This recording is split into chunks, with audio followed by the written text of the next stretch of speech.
ধরুন আপনাকে কেউ বাসায় দাওয়াত দিল, আপনি সব ব্যস্ততা বাদ দিয়ে তা গ্রহণও করলেন, কিন্তু দেখা গেল যার বাসায় যাবেন দাওয়াত গ্রহণের পর সে রেসপন্সই করছে না।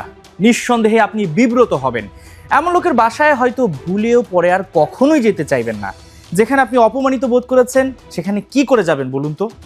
ঠিক এমনটাই ঘটেছে জার্মান কোচ বার্ন্ড স্টোকের বেলায়ও। বুঝলেন না তো? এই ছবিটা দেখুন।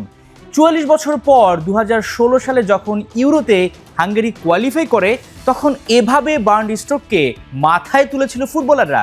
ঘটনাটা ১০ বছর আগের, হয়তো বাংলাদেশেও এমন ঘটনার পুনরাবৃত্তি ঘটতে পারত। কেন বলছি এই কথা?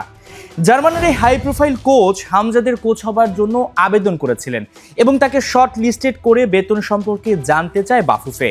২৭ এপ্রিল মেলের উত্তরে মাসে $২৪,০০০ করে স্যালারি চায় স্টক, কিন্তু এরপর থেকে আর কোনো রেসপন্সই নেই বাফুফের। অথচ শুক্রবার বাফুফে বস কি বলেছিলেন মনে আছে তো?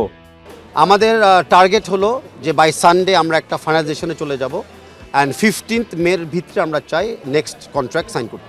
তার মানে হাতে সময় আছে কেবল আজকের রাত। রবিবার তো কোচের নামই জানা যাবে।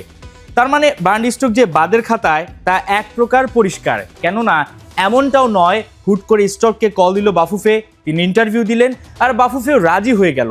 যেখানে অন্যান্য কোচরা মিনিমাম ২-৩ দিন আগে ইনভাইটেশন পেয়েছেন, তারপর তাদের সঙ্গে কথা হয় বাফুফের। তাহলে কেন অভিজ্ঞ এই কোচকে শর্ট লিস্টেড করে বেতন জানতে চেয়েও তার সঙ্গে অবহেলা করা হচ্ছে? ইউএফএ লাইসেন্সধারী এই কোচের এক বর্ণাঢ্য কোচিং ক্যারিয়ার থাকা সত্ত্বেও তাকে পাত্তা দেয়নি ফেডারেশন। অনূর্ধ্ব-২০ বিশ্বকাপে হাঙ্গেরিকে শেষ ১৬তে নিয়ে যাওয়া, বেলজিয়ামের ৪টা ক্লাবকে রেলিগেশন থেকে বাঁচানো, গ্রিক অনূর্ধ্ব-২০ চ্যাম্পিয়ন সহ নানা অর্জন রয়েছে তার। কোচিং ক্যারিয়ারের সবচেয়ে উল্লেখযোগ্য ব্যাপার দুর্বল দলগুলোকে টেনে উপরে তোলা। একের পর এক হাই প্রোফাইল কোচ যখন মুখ ফিরিয়ে নিচ্ছে বা বাফুফে তাদের কদর করতে পারছে না ধীরে চলো নীতির কারণে, এরই মধ্যে অনেকে নাও বলে দিয়েছে, সেখানে এমন একজন কোচকে পেয়েও কেন বাফুফে সিরিয়াস নয়? তার মানে কি স্টোরকের সঙ্গে কথা বলার আগে নিজেদের কাঙ্ক্ষিত কোচ পেয়ে গেছে বাফুফে, নাকি ইস্যুটা অন্য কোথাও? এখানে বাফুফে কারণ হিসাবে বয়সকে দাঁড় করাতে পারে। তারা হয়তোবা আরও একটু ইয়াং কাউকে খুঁজছে। বার্ন্ডের বর্তমান বয়স ৬৩ বছর।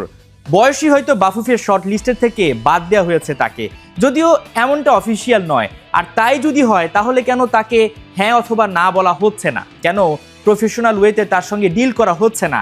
দিন শেষে হয়তো বাফুফে একজন হাই প্রোফাইল কোচ পেয়ে যাবে, কিন্তু এই যে পেশাদার উপায়ে কাউকে না বলতে না পারা, এটা বাংলাদেশের গ্রহণযোগ্যতা নিয়ে প্রশ্ন তুলবে।